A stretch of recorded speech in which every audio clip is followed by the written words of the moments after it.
Yo, let's talk about generators in Python. A generator is a function that behaves like an iterator, meaning it can be used in a for loop. Basically, with generators, you can pause a function, return a value, then resume that function. Kind of like it's a pause button. You can pause and unpause a function. We use yield rather than return.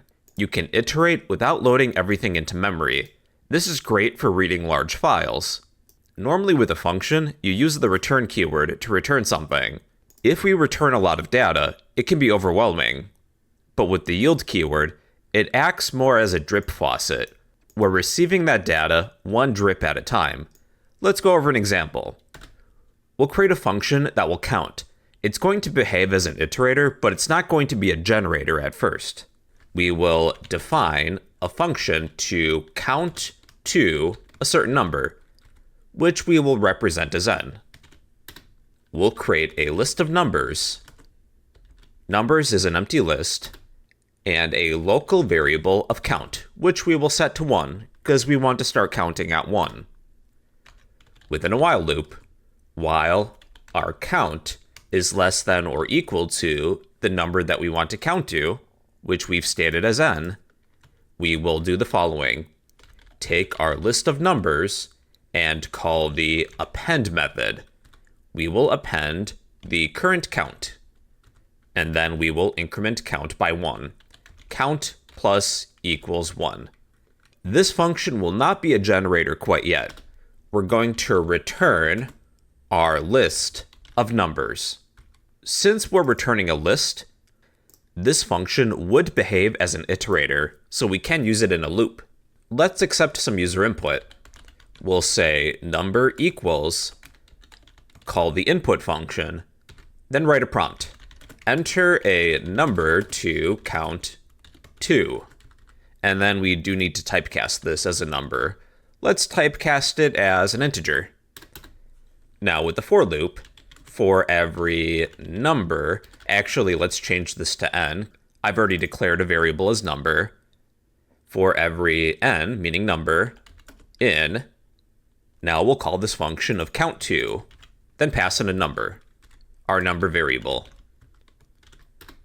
We will print each number as n. Let's test it. So let's say I would like to count to 10. We get the numbers 1 through 10.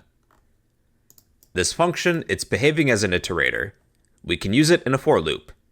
We'll receive a list of numbers, which we iterate through. But there's one problem with using the return keyword. If we return a lot of data, it can overload our memory. Let's count up to like a cajillion. This is going to take a while. One eternity later. Okay, looks like we've encountered a memory error. And I'm going to terminate this program. The problem is we're returning too much data all at once. So rather than just a normal function, let's convert this function to be a generator so we can receive these numbers just one at a time, like it's a drip faucet. Here are the changes I'm going to make. Let's delete our list of numbers. We no longer need to append our numbers. Delete the return statement. Then within this while loop, we'll use that yield keyword. Yield the current count. When we encounter yield, we'll pause the function, return a value, and then resume the function again, and continue it. Let's try this again. Let's start by counting to 10.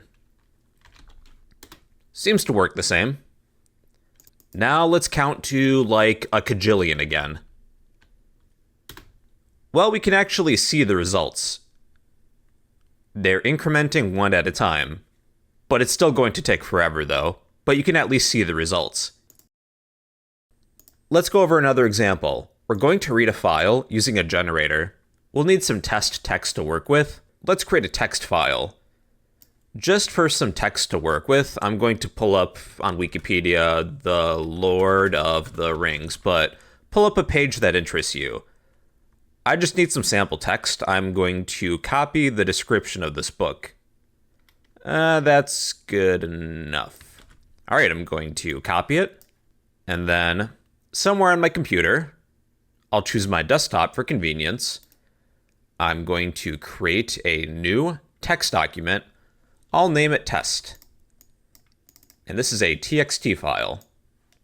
I will paste all that text. Then I will just do a little bit of formatting, just to make it look pretty.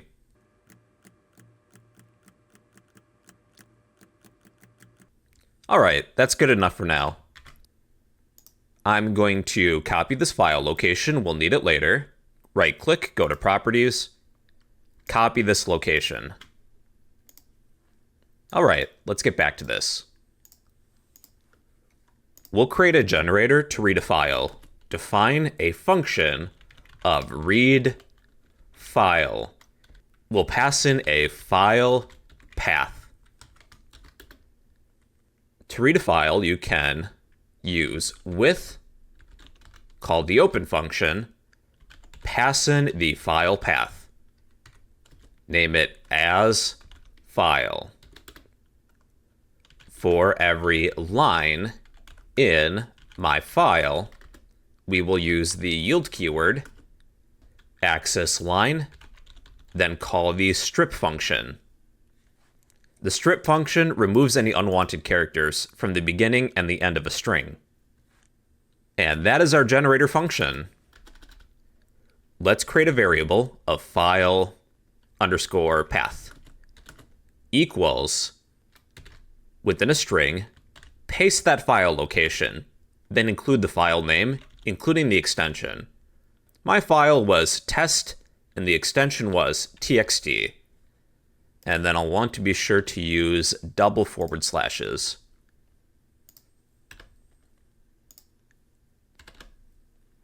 All right. Now this function, it can be used in a for loop. It's iterable. For every line in, call my function, my generator of read file, pass in my file path. And then we will print each line. And now we should be able to read this file line by line.